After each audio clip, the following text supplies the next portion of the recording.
bienvenue dans ce nouvel épisode d'éclat de tradition. Aujourd'hui, on va explorer ensemble un sujet essentiel pour bien commencer la journée, donc les petits rituels du matin pour une routine paisible. Avant toute chose, je vous précise que cet épisode sera enregistré et retranscrit sur YouTube. Donc voilà, en général, l'éclat de tradition, c'est pas très long, mais vous pourrez le regarder en entier si vous êtes coupé dans votre élan par un bambin, par un coup de téléphone ou voilà. Alors c'est parti. Donc on sait que les premières heures de la journée, ça va influencer tout le reste. Donc pourquoi est-ce qu'on n'essaie pas de cultiver des habitudes qui vont vous apporter du calme et de l'harmonie au quotidien? Donc dans cet épisode, ce que je vais vous proposer, c'est des idées de rituels du matin, des gestes plutôt simples qui vont vous permettre de démarrer, je l'espère, la journée dans la douceur et le bien-être. Voilà, si ça se trouve, vous ferez déjà tout ce que je vous suggère, et tant mieux. Et si ça se trouve, ça sera l'occasion pour vous d'insérer un peu par-ci par-là des petites choses pour vous. Voilà. Alors, je pense que la première chose sur laquelle se concentrer, c'est qu'il faut créer un environnement qui soit calme et qui soit ordonné. Donc, déjà, sur la question du lit, je suis pour le faire immédiatement. Parce que en faisant votre lit dès le lever, vous enclenchez un geste symbolique de mise en ordre. Les choses sont carrées tout de suite. C'est rapide, mais ça va vous donner une sensation d'accomplissement et ça va rendre la chambre agréable dès le matin. Je mets toutefois un petit point. Quand on a un mari et que celui-ci se lève plus tard que vous, parce qu'en général, il ne faut pas se mentir, on va se lever plus tôt pour faire un tas de choses avant lui. Notamment, personnellement, je vous retrouve donc sur notre antenne. Mon mari est encore au lit. À ce moment-là, parce qu'il commence plus tard, etc. Enfin bref. À ce moment-là, moi je décide de profiter en fait de ce moment sans les enfants, tandis que lui va se lever quasi en même temps que finalement. C'est difficile de faire le lit parce que vous pouvez pas faire un lit dans lequel il y a encore quelqu'un. Ce que je fais, c'est que de toute façon, je sors parce que je vais faire des tas de trucs dans la maison le matin très tôt, parce que je me lève en général vers 4h30, 5h, ça dépend des jours. Et dans ce cas-là, je vais tout de suite partir. Donc je vois pas le lit. Et puis, une fois qu'il s'est levé, ce que je fais, c'est que je repasse, donc il est peut-être 7h. Et dans ce cas-là, je repasse juste après avoir réveillé les enfants, en fait. Vers 7h, 7h15, je repasse dans la chambre, je fais mon lit. C'est le moment où je vais aussi m'asseoir à ma coiffeuse après la douche pour pouvoir me pomponner. Alors, je fais pas de grand maquillage ou de tutoriel extraordinaire, mais voilà, le moment où je mets ma petite crème, etc., mes boucles d'oreilles, c'est ce moment-là. Donc, je repasse dans la chambre, je fais mon lit, puis je m'installe à ma coiffeuse. À chaque fois que mon mari est en déplacement, etc., je préfère faire le lit tout de suite, en fait. Parce que je trouve que ça donne tout de suite le ton sur la journée. À vous de vous organiser comme vous voulez. Vous pouvez trouver un petit rituel un peu comme moi si ça vous dérange ou si vous ne pouvez pas le faire tout de suite. Mais surtout, pitié, n'allez pas vous coucher le soir dans un lit qui n'a pas été fait parce que déjà c'est un peu déprimant. Et puis en plus, ça va vous donner... votre inconscient va savoir que votre lit n'est pas fait. Et ça va le perturber. Donc ne le laissez pas être perturbé. Donnez-lui la sensation du travail bien fait dès le matin. Voilà. Alors, autre chose à faire, je pense, qui est très sain, c'est d'aérer la chambre pendant quelques minutes. Et ça, vous pouvez le faire. Ça peut peut-être même pousser votre mari à se lever plus vite. Mais ouvrez les fenêtres, surtout pour renouveler l'air, que ça apporte de la fraîcheur. Pensez aussi à faire la même chose pour les chambres des enfants quand ils sont réveillés et habillés, bien sûr. Parce que respirer l'air frais du matin, ça peut être vivifiant, ça aide à se réveiller naturellement. Et même quand il fait froid, ça renouvelle l'air. Pensez bien, surtout si vous habitez en ville ou à côté d'une route, à le faire très tôt le matin, le plus tôt possible. Et vous faites ça pendant 10-15 minutes. Parce que si vous attendez, et surtout pour les chambres des enfants, parce que si vous attendez, si vous le faites une fois que l'heure de pointe, entre guillemets, est passée, eh bien tous les pots d'échappement de la route ou de la ville vont venir dans la chambre. Et du coup, quand vous refermerez la fenêtre, vous refermerez tout l'air pourri et vicié à l'intérieur. Donc ça n'a pas de sens. Faites-le une fois que c'est l'air frais encore de la nuit. Alors oui, il fait froid, oui, c'est l'hiver, mais faites-le même comme ça. La chambre elle va vite se réchauffer une fois que vous remettrez le chauffage de toute façon. Donc vous ouvrez votre fenêtre le matin, vous la refermez, comme ça elle a le temps de bien, voilà. Et après, le soir, quand vous allumez votre chauffage, vous serez tranquille. Voilà. Autre point, je pense, une fois que vous êtes toujours dans la chambre, mettez un chrono. Un chrono de 1 ou 2 minutes selon le temps que vous avez devant vous. Et puis vous remettez à leur place toutes les choses qui traînent à ce moment-là. Ça évite l'accumulation du désordre. Donc certes, en 2 minutes, vous n'allez pas faire un grand nettoyage de printemps. En 2 minutes, vous n'allez pas refaire tout le rangement dans votre placard, dans votre garde-robe, etc. Mais en 2 minutes, vous avez le temps d'éliminer le plus gros du bazar. Vous lissez les... J'appelle ça lisser, mais c'est peut-être maladroit. Vous lissez les surfaces, en fait. Moins il y aura de choses sur les surfaces de vos meubles, par exemple bureaux, coiffeuses, etc. Et parfois même étagères. Et plus ça va être agréable à vivre. Plus vous allez vous sentir reposé, libéré, etc. Il y a des tas de gens qui maintiennent que ça ne les dérange pas le désordre. À ces gens-là, je rétorquerai, c'est parce que vous ne savez pas ce que ça fait de vivre sans désordre. Parce que même mon mari, qui est absolument... qui est monsieur désordre en fait, et vous auriez hurlé certainement en voyant sa chambre, même si vous êtes vous-même désordonné, quand nous étions jeunes, avant notre mariage, etc. Mais quand il voit que je range son bureau, parce que je range toujours son bureau à la maison, quand il voit la différence, il en est vraiment heureux. Et il voit la différence. Et il a mis longtemps à l'admettre. Il a mis peut-être 15 ans à l'admettre. Mais il voit la différence entre un bureau qui lui permet de travailler sainement et sereinement et un bureau qui est encombré de son tas de bazar. Là, parfois, quand vous laissez... je ne sais pas comment est votre bureau ou votre mari, mais en tout cas, il arrive qu'on se laisse emporter et qu'on se dise cette surface, voilà, elle est comme ci, comme ça, et je la laisse complètement, je la libère. Et du coup, vous avez peut-être des choses qui vont à la poubelle, vous avez peut-être des choses qui sont des souvenirs qui doivent être précieusement gardés, mais ailleurs. Vous avez parfois des tickets de caisse qui vont normalement dans votre cahier de tenue de comptabilité, etc. Vous avez des factures, des éléments, des piles parfois. Enfin, je ne peux même pas vous parler de la montagne de choses extravagantes et farfelues que je retrouve sur le bureau de mon mari. Bref, il faut absolument que vous lissiez vos surfaces. Prenez 2 minutes le matin. Mettez un chrono, comme ça vous êtes sûr que vous n'allez pas dépasser. Vous mettez votre chrono et hop, à la fin des 2 minutes, tant pis, s'il reste encore une montagne de fatras, ça sera pour plus tard. 2 minutes. Pareil pour la chambre des enfants. Ça les aide. Eux-mêmes, ils aiment bien la sensation du chrono. Ça leur donne l'impression que c'est un petit concours. Le plus rapide à ranger sa chambre, le plus rapide à lisser son bureau. Voilà, et ils aiment ça en fait. Donc eux-mêmes sont très heureux d'avoir des espaces rangés et agréables. Alors le deuxième point, je pense, qui est important, c'est de prendre du temps pour soi. C'est par exemple, ça peut être un moment de silence ou de méditation ou de prière. Vous vous asseyez au calme, vous prenez quelques respirations profondes pour vous détendre. Vous pouvez choisir de méditer, de faire un petit rosaire pendant 5 minutes. C'est un moment de calme qui va vous préparer mentalement à la journée à venir, qui va vous aider à rester centré, à rester focus sur vos intentions aussi. Je pense que c'est important aussi de commencer la journée avec une pensée positive, peut-être en lisant un peu une partie de la Bible que vous appréciez ou que vous voulez découvrir si vous ne l'avez pas déjà lu, ou réciter une petite prière, un petit truc simple.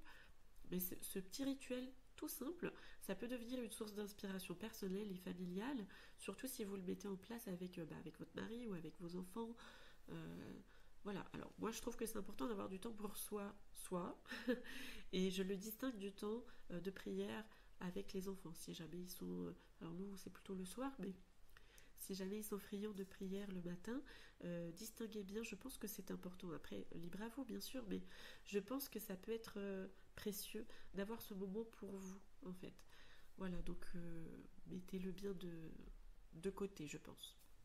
Alors après, si vous n'avez pas le temps de faire du sport, parce qu'évidemment aller à la salle quand on est maman c'est absolument impossible, ou alors c'est au prix du temps qu'on pourrait passer avec les enfants, et ça c'est dommage.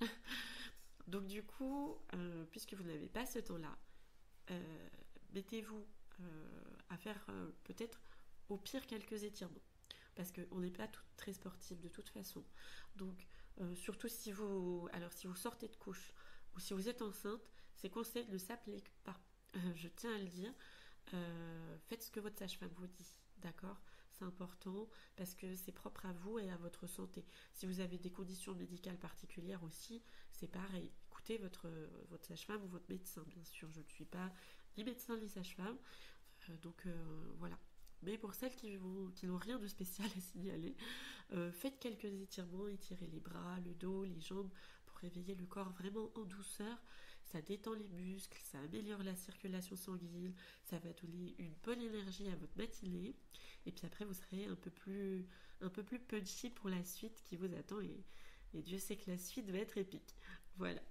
Ensuite, je pense que c'est important, et ça sera mon troisième point, de partager un petit déjeuner qui soit convivial, qui soit familial. Alors, je trouve intéressant. Alors, je sais qu'on a tous des horaires décalés le matin. Ceux qui partent au lycée partent pas à la même heure que ceux qui partent au collège, que ceux qui doivent être amenés à l'école ou à l'école maternelle, que mon mari qui va travailler, que moi les jours où je vais travailler. Tout le monde a des horaires très spécifiques. Euh, mais c'est bien d'essayer, dans la mesure du possible, quitte à faire se lever plutôt certains qui n'en auraient peut-être pas forcément besoin, mais qui après pourraient aller s'amuser, pourraient aller faire autre chose, ou rattraper les devoirs, le cas échéant, euh, ou à faire... voilà, c'est important d'être tous ensemble, et c'est le matin, on se dit bonjour, on mange ensemble, et ensuite après on y va. Voilà, comme ça on se rappelle qu'on est une famille à l'attaque du monde tous ensemble, et pas simplement dans un hôtel où on serait tous de passage, voilà, où il y aurait la cantine de maman, et puis le toit sur la tête. Non, c'est pas intéressant. Nous sommes une famille et nous ne sommes pas des inconnus vivant sous le même toit et partageant quelques petites choses en commun.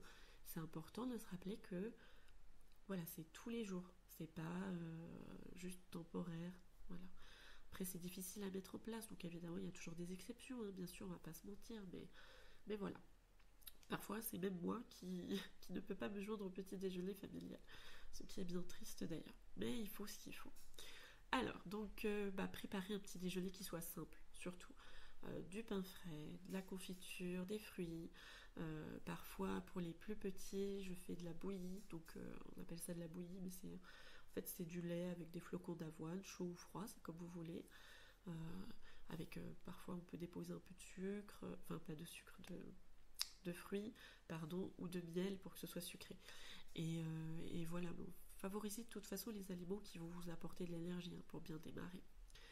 Alors après, je pense que c'est important aussi d'essayer de dresser la table d'une manière qui soit un peu soignée, parce que même pour un petit déjeuner tout simple, prendre le temps de mettre voilà, un joli mug, des jolies tasses, des petites serviettes, et voilà, si vous avez le temps d'aller cueillir une fleur ou deux dans votre jardin, si vous avez un jardin, ça apporte une petite touche de beauté, puis ça transforme le repas en un moment agréable.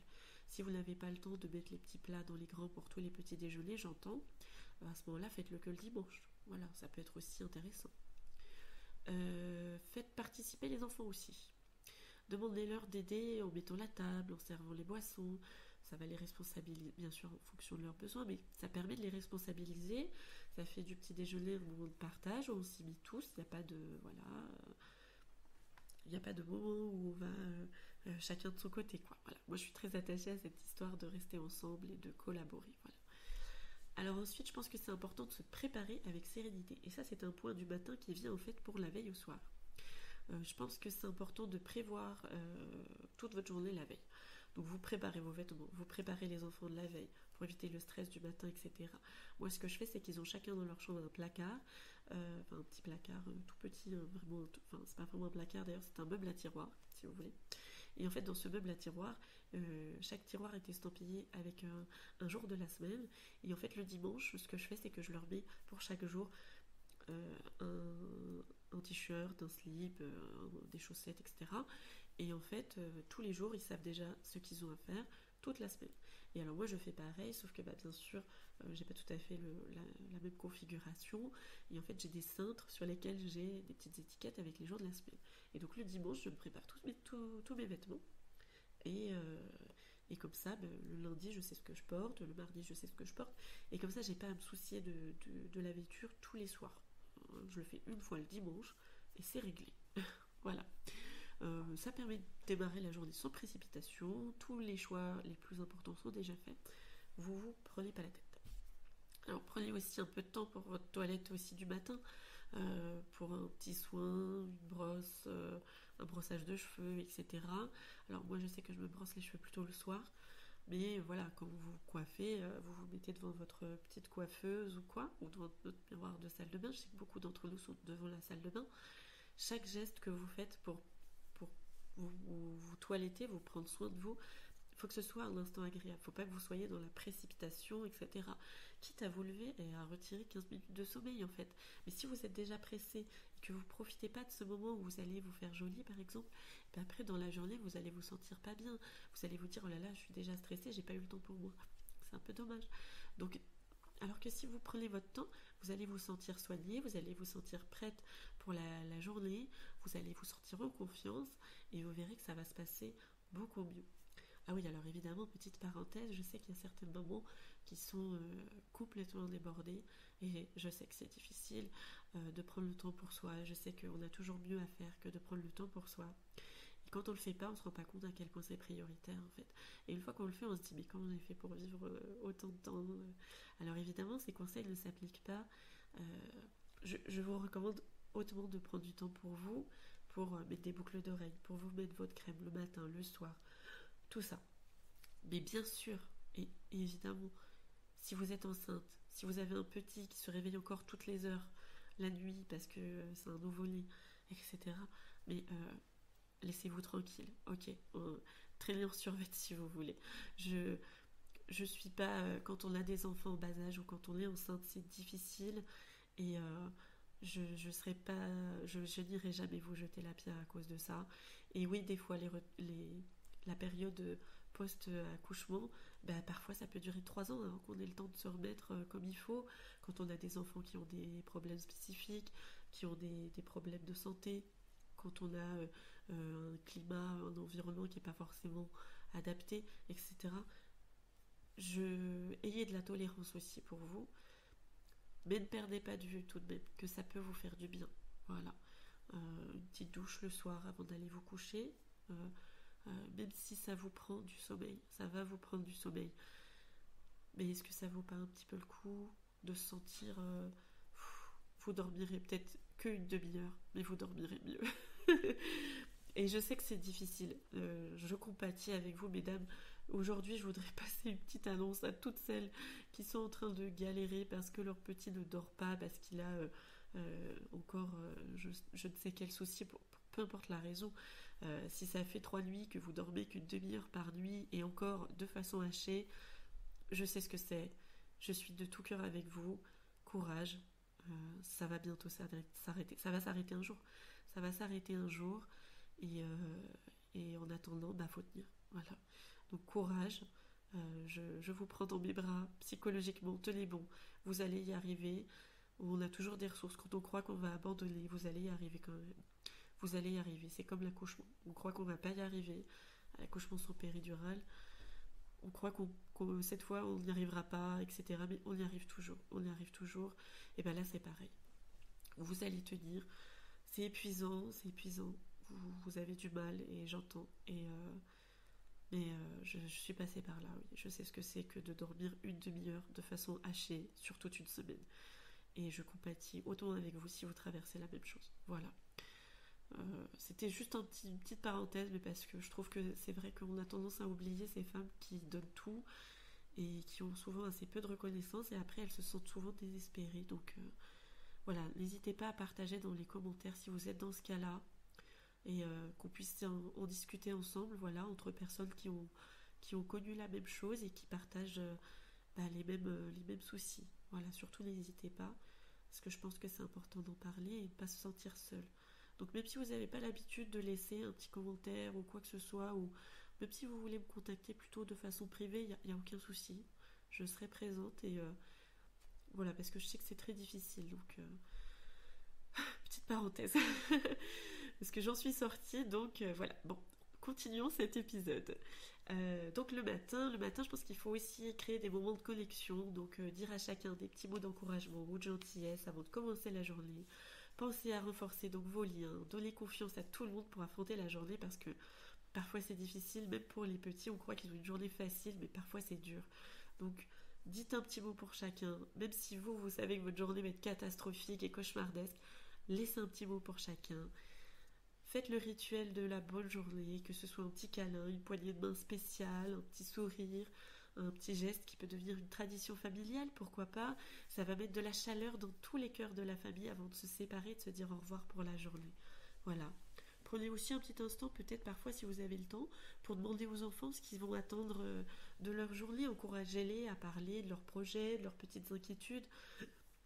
Ça va leur permettre de sentir que leur journée elle est importante en fait et qu'il n'y a pas que voilà le gros rush de papa maman et que votre journée elle n'est pas aussi importante. Non, faites-les sentir que c'est important ce qu'ils ressentent, même si c'est juste, même s'ils ne savent pas parler. Parlez-leur de leur journée et de ce qui les attend, surtout s'ils vont à la crèche ou à l'assistante maternelle ou que sais-je. Parlez-leur de leur journée, laissez-les anticiper tranquillou. Il faut que ce soit agréable pour tout le monde et que l'anticipation soit positive. Voilà, pendant le petit déjeuner, ça peut être un moment idéal, par exemple, pour ceux qui apprécient le fait de parler pendant le petit déjeuner. Alors, je pense qu'il faut aussi essayer de s'organiser. Donc, ça, c'est pour vous quand vous êtes très tôt le matin. Quand vous vous réveillez, généralement au premier, on ne va pas se mentir, prenez quelques instants pour visualiser vos tâches importantes. Donc, vous avez, alors moi j'ai une ardoise, mais vous avez votre liste de tâches, vous les visualisez, vous les notez, soulignez dans votre tête ou en vrai les 3 tâches les plus importantes de la journée. Genre, si vous accomplissez ces 3 tâches-là, ça y est, cette journée, elle sera pas perdue, quoi. Donc, cette préparation va vous aider, en fait, à rester concentré sur l'essentiel. Et si vous n'avez pas le temps de tout faire, vous n'avez pas le temps de tout faire, c'est pas grave. Je vais vous le dire, en tant que mère, en tant que femme au foyer, on a rarement le temps de tout faire. Donc concentrez-vous sur 3 tâches, même si elles sont ridicules, même si c'est juste lancer une lessive. Mettez-la. Si c'est le plus important, le plus urgent, faites-le. Mettez-la en priorité et une fois que vous l'aurez fait, vous serez content, même si voilà. 3 tâches, je pense que c'est le max, plus vous seriez débordé. Après bien sûr si vous avez plus de temps, faites plus, y a pas de problème.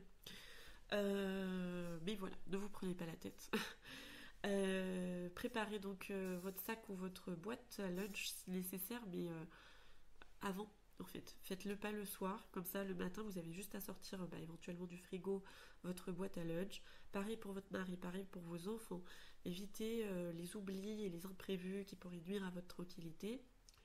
De mon côté, chacun a sa petite boîte à lunch ou à goûter, ou les deux, qui sont estampillées à leur nom dans le frigo et elles sont prêtes la veille pour le lendemain. Voilà.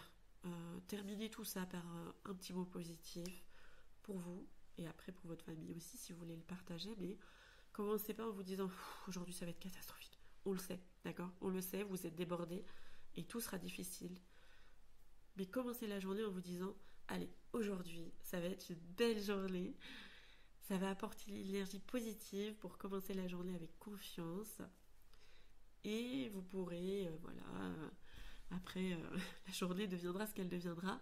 Mais prenez le temps, même si vous êtes réaliste, il n'y a pas de problème là-dessus, pas de souci. Mais soyez positif malgré tout, parce que il peut se passer n'importe quoi. Ça peut finalement s'avérer être une belle journée pour de vrai. Voilà.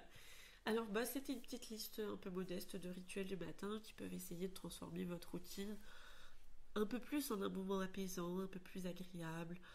Bon, alors que vous choisissez d'intégrer un seul ou plusieurs de ces petites choses, de ces petits rituels, l'essentiel c'est de prendre le temps de bien démarrer la journée pour soi, pour ceux qu'on aime.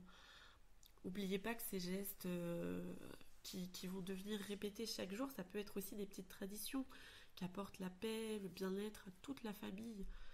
Voilà. Donc merci de m'avoir écouté dans ce nouvel épisode d'Éclat de Tradition. J'espère que ces idées vont vous inspirer pour avoir un matin tout doux et harmonieux. Et je vous dis donc à très bientôt pour un prochain épisode. On va continuer d'essayer de partager ensemble des astuces pour un quotidien apaisant et empreint de tradition, comme à notre habitude. Et encore une fois, pour les jeunes mamans ou les femmes enceintes qui sont désespérées, n'hésitez pas à partager dans les commentaires ou à venir me parler en privé. Je serais ravie qu'on en discute ensemble et puis qu'on partage ce petit moment-là, parce que c'est vrai que des fois on a besoin de lâcher la pression et de souffler. Voilà, donc n'hésitez pas, surtout c'est important que vous ne vous sentiez pas seul.